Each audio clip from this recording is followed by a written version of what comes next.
This is the JT Podcast, brought to you by the Baltimore Jewish Times and its parent company, Mid-Atlantic Media. This episode originated from the Baltimore Jewish Times' sister publication, The Washington Jewish Week.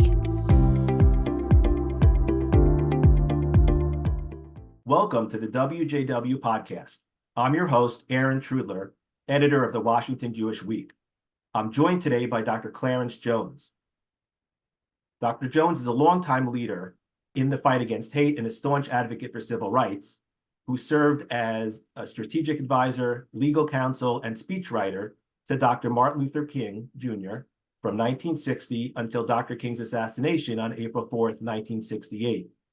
Dr. Jones has worked to carry on Dr. King's legacy in the important pursuit of civil rights and equality, and he served as a lawyer, a civil rights leader, and a business executive in the entertainment field. For example, Dr. Jones negotiated the famous Rumble in the Jungle boxing match, which was historic in many ways, between Muhammad Ali and George Foreman in 1974. Dr. Jones serves as chairman of the Spill the Honey Foundation, an organization that is dedicated to Black Jewish relations. He also founded the Dr. Clarence B. Jones Institute for Social Advocacy, and he was recently featured in a Super Bowl ad from Robert Kraft's Foundation to Combat Anti-Semitism. Dr. Jones, thank you for taking the time to chat. My pleasure to be with you, sir. Thank you. So as I just mentioned, you had a relationship with Dr. King and you were close to him. Can you talk a little bit about the front row seat that you had to watch such an impactful leader and a person who literally gave his life to the pursuit of social justice, civil rights, and equality? Yes. Well, he was an extraordinary individual, and I was 29 and he was 31 when we met. On the subject of relevance to our discussion is that there came a time, and I've said this on many occasions, so what I'm saying to you probably heard or read at other places, but there came a time when I'm somewhat of a provocative person, and I said to Martin, I said, you're the baddest dude I know. Extraordinary orator. I've never met anyone so gifted, blah, blah, blah, blah, blah. But I said, let me get real. I said, I have an obligation to speak to you, frankly. Now, this is in 1960, right? Somewhere in 1960, 61, I'm saying to him, I said, Martin, we Negroes, call it the character, so we only constitute 12% of the population. Now, there's no way we can do handstands, jump on our feet, jump up and down, somersaults. There's no way 12% of the population is going to get 88% of the population white do something it doesn't want to do. Now, you're the greatest orator I've ever met in my life. And I don't mean to hurt your feelings, but there's nothing you can say or do that's going to get 88% of the population to do what it doesn't want to do. So he says, well, Clarence, I'm not sure what you're getting at. I said, what I'm getting at is I'm talking about reality, brother. And so I'm I guess an extroverted person. I don't mind going up to strangers and striking a conversation with them. So on one or more occasions, I don't know whether it was New York. It was not in New York. It was someplace in the South or Midwest. And there was someplace, and I would see these white people demonstrating in support of us. And I would go over to them and I would say, excuse me, why are you doing this? Why are you here with us? And many of them knew who I was. So, you're Attorney Jones. Oh, yes, we know. Well, Attorney Jones, you and your Dr. King should know that the reason we're supporting you is because this is what our grandma and our grandpa would want us to do. So I was a little, I was taken aback. I didn't quite understand.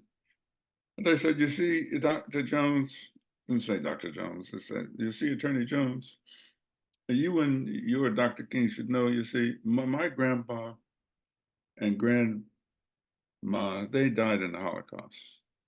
And I know from what I knew as a young child, I know from their lives that this is what they would want us to do. So that had a profound impact on me. And I thought to myself, I said, Clarence, and I said this to Martin, I said, 100 yards away, all white people look alike. That is, they have different personal characteristics, one from another, but they all look white. But that's not true. There were some of them that are white, but they are distinctly different from other people who are white, and they are Jewish. And let me tell you what those people who are Jewish say to me. And I told them that. And I said, no, I don't want to hurt your feelings, because I know you think that they're coming here because you're such a great orator, but that's not the reason they're here. I mean, they respect your orator, but let me tell you, the reason they're here is not because of you and me. They're here in support of us because that's the way they're paying tribute to their grandparents. And Martin said, are you serious? I said, I'm serious as I can be. And then over the course of the years, the time, my actual real life day-to-day experiences in different parts of the country, in different places, and blah, blah, blah. And particularly at the March on Washington, August 28, 1963. Everybody celebrates, as indeed they should, Martin's speech, the so-called I Have a Dream speech. Yes, I wrote the first 7.5 paragraphs of that speech. I got that. But what people often omit, and I think it's, I wish I had the power to reshift the boat in the water so that they would not just think about Dr. King's I Have a Dream speech, but they would think about this person who spoke immediately before Dr. King. And that person was Rabbi Joachim Prince. Rabbi Joachim Prince at the time was the president of the American Jewish Congress, one of the sponsoring organizations of the March on Washington. And among the things he said, he spoke immediately before Dr. King was to be introduced. And among the things he said in his speech were several important things, but the thing that I still remember, it's over 60 years. I remember like it was yesterday.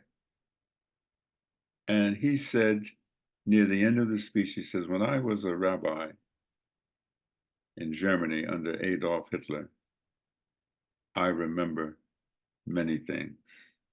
I remember this, I remember that, blah, blah, blah, blah, blah. But the thing that I most remember is the silence of the good people. Well, when he said that, it's like you to have taken a baseball bat and hit it across my stomach. I said, oh my God, the thing that I most remember was the silence of the good people. So therefore, 60 years later, when I'm sitting talking to Robert Kraft, the owners of the Baltimore Patriots, so forth, I mean, I knew who he was in terms of owner of the football team. And we had a conversation, and I said, and we both came to the same conclusion. He says, Dr. Jones, one of the things I see from my side is that there are good people who are silent. I said, oh, I cannot tell you how that rings a bell to me. And I told him about the story, and I said, the challenge we have is that, they're stone cold anti-Semites. Forget them. We're not going to reconstruct them. We're not going to reach them.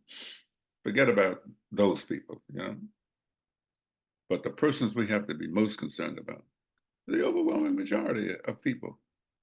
I said, I'm going to start with a premise. The overall majority of white people, I don't assume, maybe you have experiences that are different than me, but I don't assume until evidence to the contrary that the overall majority of people, black people, white people, are anti-black or anti-Semitic. Significant segment of them are, but I don't assume that every white person I meet is anti-black or anti-Semitic. I don't do that. I said, but what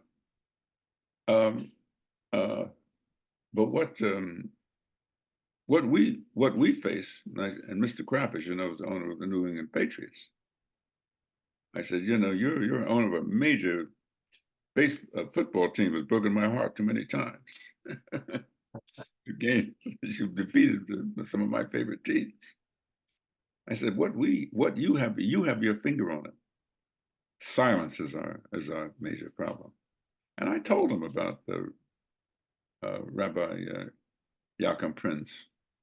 I told him that I said 60 years later, that's still our major problem. I start off the glass is either half empty or half full. I don't start with the assumption that the overwhelming majority of white people in America are racist. I don't start with that. No. I would say there is a lot of historical evidence to suggest that they've had conditioning that would make them more likely than not to become a racist, but I don't assume that on an individual one-on-one basis, they're racist people. I don't assume that. Okay? And I said to Mr. Kraft, I said, the thing that's so brilliant about you is that you're challenging them. And I said, I want to find a way of challenging them too.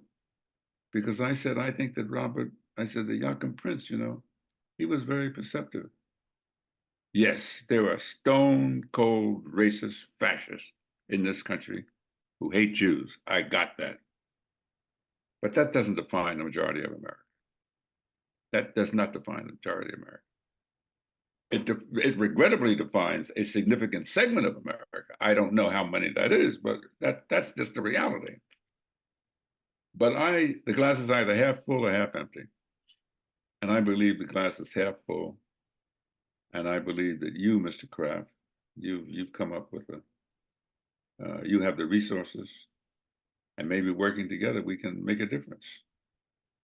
And I think I welcome, I didn't realize, it's really funny. I said to my chief of staff, I said, maybe the good word, common sense has a way of traveling. I've never become so popular. I've been saying things. I'm saying things for the past 60 years. I'm not saying anything different. I'm the same Clarence. I mean, I've gotten older. I'm 93 years of age. But on this issue, okay, I'm a retired professor, but I teach the history of part of the civil rights movement. I let people know there's no way in hell, as brilliant as Dr. King was in terms of, quote, leading the civil rights movement, there's no way we could have done this without the alliance and support of the Jewish community. It just would not have happened. And I am still amazed that people don't know this. And so I figured that Clarence, there must be a reason why you're being blessed with longevity. You still have to tell people today who may not remember that the reason we made this fundamental transition from the period of enforced segregation across the majority of the country to the kind of country we have today is because we were able to break down that barrier. And when I say we didn't do it. I mean, Martin King was the baddest living person I'd ever known in my lifetime. But I let him know, and I want the world to know, as bad as that brother was, we could not have done it without the alliance of the Jewish community. That's why I say all white people look alike. But of that segment of white people, I tell every place I go, I don't mean for white people, other white people who are not Jewish to be offended, but I simply have to tell you what the historical facts are. I can't not tell you what the facts are. And the facts are we wouldn't be the country we are today, but for the alliance of the Black community and the Jewish community that made this country what it is today. You said something very striking to me, that August 1963 speech from Dr. King, which I think many people consider to be one of the most memorable and impactful speeches of all time. And your primary takeaway from that day was Rabbi Prince, who preceded Dr. King, and that's right. What he said, that strikes a chord with me. Right. I want to pick up on something you said, because I've thought a lot about this, clearly not as much as you, because you're living and breathing it every day, but the Jewish and Black communities did join together at that time during the civil rights movement. And I think, like you said, because there were Jews who said, their grandparents would want us to be here. And Jews understand what it means to be Right. targeted and hated in different Right. capacities. And I Right. think them standing together with the Black community was, like you said, a very important step in moving and advancing equal rights. As I look at it now, it seems that so many years later, that bond has frayed a little bit. Oh, And yeah. I know you've dedicated yourself, whether it be through your work as chair of Spill the Honey Foundation and other capacities, to improving education and awareness throughout different communities. I'll tell you honestly, several years ago, I had the opportunity to visit the National Civil Rights Museum in Memphis, Uh-huh. and at the site of the former Lorraine Motel where Right, Dr. right. was assassinated. And for me, it was a very educational and enlightening experience. And I know you focus a lot on education. What sort of things could be done or should we be doing to better, repair, let's call it, and strengthen the bonds between the Black and Jewish communities? I'm going to go back to something that I used, that Rabbi. I'm going to go back to the mandate that Rabbi Yaakov Prince said. We have to break the silence. And it was interesting when Dr. King gave a speech opposing the war in Vietnam. The title of the speech was "Time to Break the Silence." Now, on what's happening, for example, can anybody who has a half of a brain in their head, if you have half of a brain in it, yeah, I know there can be political differences. I mean, my God, in Israel there are political differences. But can there really be a question that what happened to Israel on October 7th was the greatest atrocity of my lifetime? Can anybody, is that questionable? Is that questionable? Is there any way you can give a millionth of an inch of justification for that? I don't give a damn what your opinion is about Israel and the Palestinians and so forth on that sole single question. Israel's minding its own business. Israel, perfect state? Absolutely not. United States, perfect state? Absolutely not. But how can somebody, even for one moment, not for an instance of a second, question that Israel has to do what it has to do to defend itself against this atrocity? You know what? Because of the limited history I know, some countries, some people have choices. I know enough about the history that say Israel doesn't have a choice. You understand? If Israel doesn't do what it has to do to defend itself, that's the end of Israel. Let's just talk bluntly. Okay? So we on this side, outside of Israel, can have some differences with the tactics they do. They shouldn't do this, that. Okay. Reasonable people can differ, but there can be no differences in how you have to stamp out and destroy the efforts to destroy Israel. Now, my record is clear. I've always been part of a two-state solution. I've always favored and still favor the fact that I can be such a strong supporter of Israel doesn't mean that I also can't say to my Israeli friends, I say to my Jewish friends, we've got to deal in reality. But I also understand that you can't deal in the reality that I want you to deal with unless you survive. You understand? You can't talk about a two-state solution if there's no other state, if the state of Israel doesn't exist. I got that. Okay? So this is why I try to talk to some knuckleheads today. I said, hold on now. I understand you don't like that Israel hasn't done this, and I don't like that they have done this first. But let's deal in stages. You can't deal with the Palestinian question if there's no Israel to deal with the Palestinians. You know what I'm saying? You can't talk about a two-state solution if the state that you want to have a solution with doesn't exist. Okay. Okay, so that's all I'm saying. So some people say, well, you seem so pro-Israeli. I said, well, I don't know what that means, pro-Israeli. I'm just pro-reality. I haven't changed my position. I have people who know me.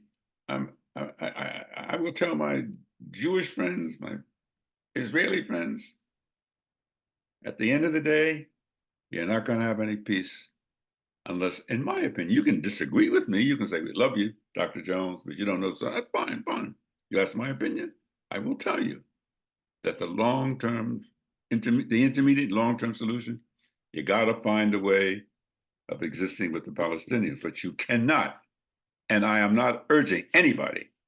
I don't want anybody to misinterpret my remarks. I am not suggesting that anybody negotiate or give 1/4 to Hamas, 1/4. And I think something very, I'm chairman of the board of Spill the Honey Foundation, so we're we're nonprofit, we're non-political, but I'm also a professor. And so I'm now beginning to say more often, there's no way that Hamas could have pulled that off without Iran. I'm just looking, I'm an analytical person, okay? And so I believe at the end of the day, Israel and the United States are going to have to face up to a very difficult situation. You think Hamas is able to do that by itself? No. No, don't tell me. I'm not, I know politics too well. And, but for our purposes, you tell your supporters, this is one 93-year-old Black man who had the luxury, I'll call it a luxury and a privilege, of working with one of the greatest Black persons in the history of our country, Martin Luther King Jr. And this is one instance in which I always am very careful and cautious. I don't say, well, Dr. King's not alive, and he wouldn't, and so I'm reluctant to what he would or would not say. But in this case, I'm not reluctant. I can tell you without reservation that when I say what I say, this is exactly what Martin King would say also. Well, it's interesting, Dr. Jones, because Dr. King famously and eloquently said, "Injustice anywhere is a threat to justice everywhere." And that that applies in the the discussion we're having today and so many other facets of our society. And coupled with your glass half full approach, I wish more people would think that way, because I think we'd be in a much better place as a society and as a people for that. One other thing I just want to pick up on before we close, and you mentioned silence a couple times from Rabbi Prince and how that's come up in different ways. Right. So and you mentioned Robert Kraft and the work that he's doing at the Foundation to combat anti-Semitism. So the Super Bowl commercial during Super Bowl 58 that was seen by, I think it was 123 million people watched that Super Bowl, most watched television program in US history. I know.